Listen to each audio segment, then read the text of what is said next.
solo poniendo en la práctica no solamente las técnicas de conducción, sino que también estas habilidades de psicología, nosotros podemos lograr que ese conductor tenga un nivel de autoconocimiento tal que le permita tener una conducción consciente y una conducción segura.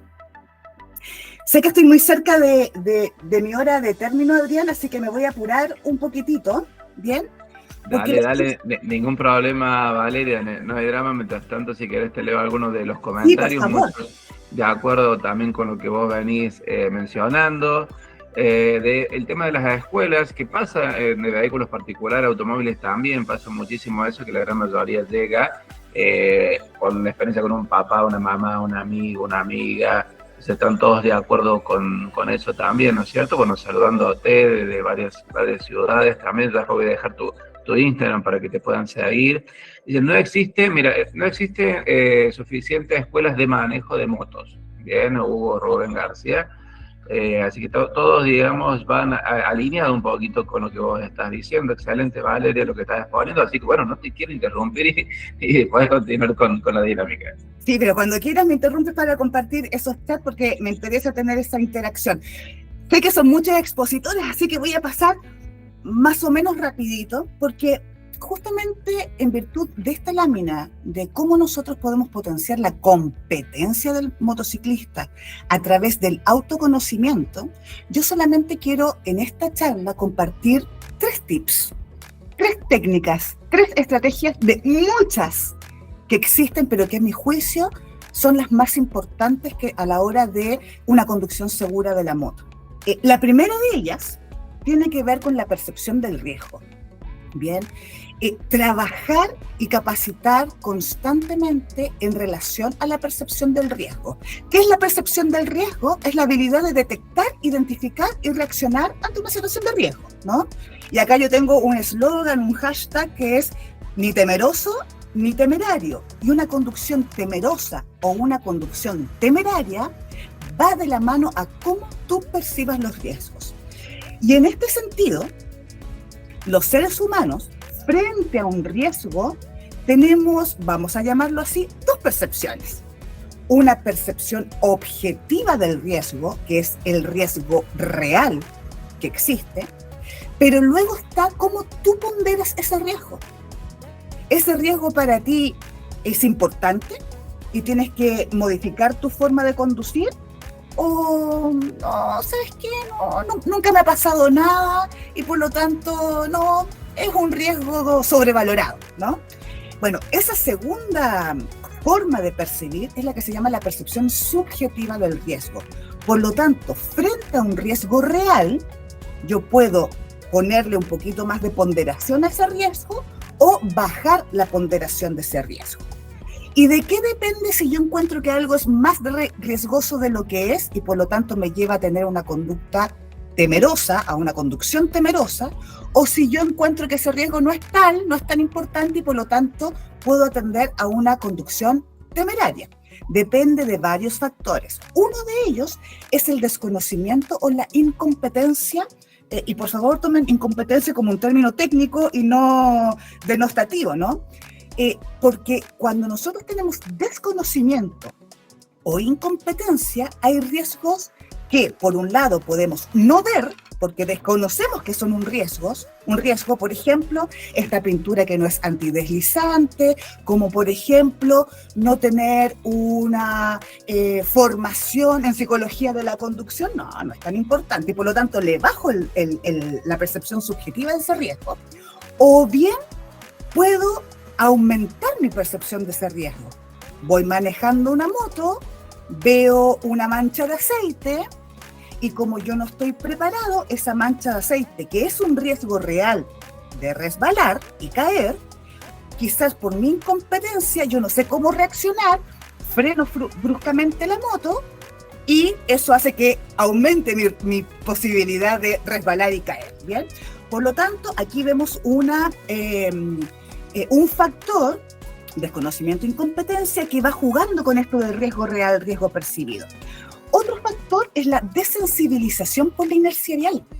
Cuando yo ya llevo muchas horas manejando mi vehículo, y esto pasa, ojo, no solamente en las motos, claramente, Pero cuando yo llevo muchas horas manejando mi vehículo o muchos años manejando mi vehículo y siento cierta seguridad o cierta desensibilización, mi percepción subjetiva del riesgo tiende a disminuir. Bajan mis sentidos de alerta y por lo tanto, ante ese riesgo percibido menor, me relajo y puedo no estar atento y por ende tener el riesgo de algún tipo de accidente, ¿no? La edad, querámoslo o no, hay ciertas edades en donde el riesgo percibido es menor. Por ejemplo, en la adolescencia, ¿bien? Las personas más jóvenes no ven el real riesgo, sino que bajan su percepción del riesgo. Asimismo, hay un tema de género. Los hombres también, en general, y sobre todo en edades jóvenes, su percepción subjetiva del riesgo también es baja. Y otros factores tienen que ver, por ejemplo, con la experiencia de la conducción, con si tuviste o no tuviste un evento traumático. Cuando tú tienes un evento traumático que, por ejemplo, quedaste con un poco de miedo, generalmente la percepción subjetiva del riesgo aumenta, porque andas mucho más alerta, porque te asustas más fácilmente, y asustarse más fácilmente al conducir tu moto rigidiza ciertas partes de tu cuerpo, que puede ser que tomes malas decisiones al momento de la conducción, ¿bien? Y por último, en esta serie de ejemplos, porque claramente hay más, el síndrome de Pontius. Yo no sé si ustedes conocen el síndrome de Pontius, pero el síndrome de Pontius son estas personas que son adictas a la adrenalina. Y la adicción a la adrenalina, amigos míos, tiene la misma impacto en nuestro organismo que una adicción a las drogas. Está el síndrome de abstinencia y de tolerancia. O sea, yo hoy tuve una experiencia que fue muy adrenalínica, me encantó, lo pasé sumamente bien, quiero volver a repetirla. Síndrome de abstinencia, ¿no? Pero la próxima vez que yo tenga esa experiencia adrenalínica, si es al mismo nivel que la anterior, ya no me hace sentir tan bien. Necesito que sea un poquito más adrenalínica, ir un poquito más allá, poner un poquito más en prueba mis límites, traspasarlos un poquito más. Y por lo tanto, cada vez hago conductas más riesgosas, ¿no? Eso significa que cada vez mi percepción subjetiva del riesgo es menor. Entonces, este es el primer tip que yo les quiero entregar. Si tú ya eres un motorista experimentado, como veo que tenemos en este grupo, o si tú estás enseñando algo, o si tú eres parte de quienes trabajamos en capacitación sobre estos temas, nunca olvides este concepto. Pero no lo trabajes solamente desde el conocimiento, llévalo a la práctica, con ejercicios, con ejemplos, con reflexiones. Pon a prueba cuál es la actitud que tiene la persona a la cual tú le estás enseñando, que tienes tú mismo respecto del riesgo. ¿Para qué? Para que si ponemos en una balanza el riesgo real y el riesgo percibido, ojalá estén más o menos equilibradas, que esa es la fórmula para una conducción más segura. Un segundo tip que les quiero enseñar tiene que ver con la seguridad y la activa y la seguridad pasiva, ¿bien? Y esto tiene que ver básicamente con la conducción segura, porque ustedes saben que la seguridad activa es aquella que permite disminuir el riesgo de accidente. O sea, si yo tengo en cuenta los elementos de seguridad activa, es mucho menos probable que me caiga o que choque en moto, ¿no? Y una de las formas de tener seguridad activa es justamente trabajando en estas competencias, en este autoconocimiento, ¿no? Es decir, la conducción competente ayuda a que tú tengas menos riesgo de caer o de chocar. Lo mismo que la conducción consciente, pero por cierto hay muchas otras más, como por ejemplo tener tu motocicleta con excelente estado técnico, tener un conocimiento del funcionamiento de la moto, porque no todas las motos, según su tecnología y según su estilo, reaccionan de la misma manera, y por qué no decirlo, obviamente siempre perfeccionar tus técnicas de conducción. Pero también tenemos la seguridad pasiva. Y la seguridad pasiva está relacionada con disminuir el riesgo de lesiones o de muerte en caso de que te caigas o choques. Y acá es un tema 100% actitudinal, querer hacer algo. ¿Y qué es lo que nosotros tenemos que promover constantemente? Es el uso de los elementos de protección personal. Más allá de lo que diga la ley en tu país.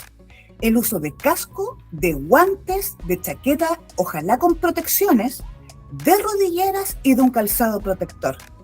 Hay un dicho que tenemos los motociclistas que es mejor sudar que sangrar. Y de verdad que es mejor sudar que sangrar, ¿bien? Entonces, este es el segundo tip que yo quiero compartir con ustedes cuando estamos desarrollando a un motociclista competente. Nuevamente, cuando nosotros tenemos mucha experiencia, a veces también nos relajamos en estos conceptos de seguridad y decimos, no, mira, hace mucho calor, no me voy a poner una chaqueta con protecciones, no, ¿sabes qué? Simplemente voy a ir a comprar pan o una gaseosa aquí a la esquina, así que no voy a usar el casco. O alguien te dice, oye, invítame a dar una vuelta en moto y no le pones el casco a tu acompañante. Entonces, esos son elementos de riesgo actitudinales, porque yo sé que tú sabes. Yo sé que la persona que anda en moto sabe que hay que usar casco, al menos, ¿no? Pero a veces nos relajamos y no los usamos, ¿bien? Así que ese es el segundo tip que les quiero compartir para una conducción segura. Último, el tercer tip tiene que ver con la inteligencia emocional y la toma de decisiones. El eslogan de psicología motociclista que nosotros tenemos es, más que técnica, es mente y corazón. Y es verdad, no es que la técnica no sea importante, por cierto que lo es, pero cuando tú te subes a las dos ruedas, tú estás manejando con tu mente y con tus emociones, constantemente. Por lo tanto, trabajar en la inteligencia emocional y en la toma de decisiones es fundamental para una conducción segura. Y sin ser muy técnica, bien, y en honor al tiempo, ustedes saben que nosotros, los seres humanos, tenemos emociones básicas, ¿no? Que es la alegría, la tristeza, el miedo, la ira, la sorpresa y el asco, ¿bien? Y sobre todo, cuando nosotros nos subimos a la moto, tenemos que trabajar principalmente la ira, el miedo y la tristeza. Son tres emociones básicas que yo he levantado en la atención a víctimas de accidentes en motocicleta que han sido protagonistas a la hora de que ellos se accidentaron. La ira propia del motociclista, como la ira, por ejemplo, del conductor del vehículo del lado, ¿no? Y ustedes también saben que una emoción, no un sentimiento, una emoción se gatilla por algo y todas las personas podemos tener una intensidad de esa emoción. Bien, algunas nos enojamos un poquitito y se nos pasa. Otras se enojan mucho y quieren hacer justicias en la calle y les cuesta que se les pase, ¿no? Esa ira, por poner un ejemplo. Entonces, desde la psicología nosotros proponemos una estrategia para el control emocional, que también ustedes la pueden enseñar o practicar, que es en una escala de 0 a 10. Y ahí necesariamente implica que tú te autoconozcas. ¿Cómo eres tú cuando vivencias una emoción? Bien, ¿hasta qué nivel llegas? Entonces ahí tú puedes hacer tu ejercicio personal de decir, mira, en estos casos cuando se me cruza un motociclista por delante o un automovilista por delante, no, a mí yo llego hasta el 3. Otros dirán, no, a mí me enoja mucho y quiero hacer justicia, entonces yo llego al 8, al 9, ¿no? Ahí ese es un trabajo personal que cada uno tiene que hacer. Pero ten presente lo siguiente. En esta estrategia, cuando tú hagas tu proceso de autoconocimiento, debes saber que hasta el 5, como aparece aquí en esta tablita, todavía tú tienes control de esa emoción. Todavía están activos ciertas áreas de tu cerebro que te permiten controlarte. Pero cuando tú pasas cierto nivel en adelante, hay un fenómeno donde se activan ciertas áreas del cerebro que nosotros los psicólogos llamamos el secuestro emocional. Y tú eres en ese minuto emoción pura. Y cuesta razonar con una persona que está secuestrada emocionalmente. Cuesta razonar por alguien, por ejemplo, que está con un nivel de ira 7, 8, 9 o 10. Y no voy a dar ejemplos porque yo sé que en todos los países vemos ejemplos de ese tipo, ¿no?